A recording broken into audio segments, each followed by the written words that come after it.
আসসালামু আলাইকুম।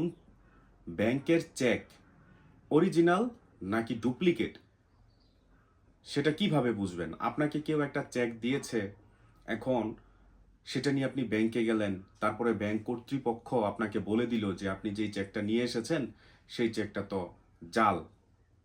তাহলে এই ধরনের প্রবলেম মোকাবেলা করার জন্য আপনাকে প্রথমেই সচেতন হতে হবে।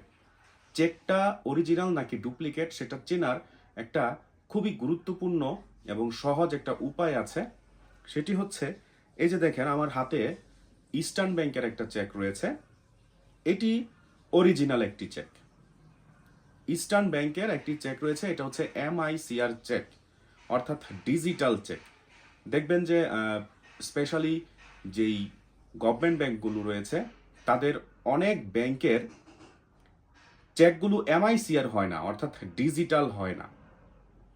এই ইস্টার্ন ব্যাংক সহ, বা আমি এইখানে ইস্টার্ন ব্যাংকে মার্কেটিং করতেছি না, আরো অনেক ব্যাংক আছে, সিটি ব্যাংক আছে, প্রাইম ব্যাংক আছে, পূবালী ব্যাংক আছে, অসংখ্য ব্যাংক আছে যাদের চেকগুলো হয়ে থাকে ডিজিটাল এবং MICR, সোজা কথা MICR চেক হয়ে থাকে। এখন যেহেতু এই চেকটি আমার, এই ব্যাংকের একটা শাখায় আমার একটা অ্যাকাউন্ট রয়েছে, সেভিংস অ্যাকাউন্ট, সেই কারণে আমি এই চেক দিয়ে আমি বুঝাচ্ছি। দেখুন কিভাবে চিনতে পারবেন অরিজিনাল চেক।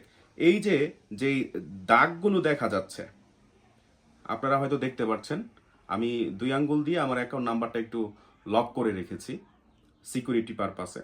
এই যে দাগগুলো দেখতে পাচ্ছেন, আমি আরো জুম করে আপনাদেরকে কাছে নিয়ে দেখানোর চেষ্টা করতেছি।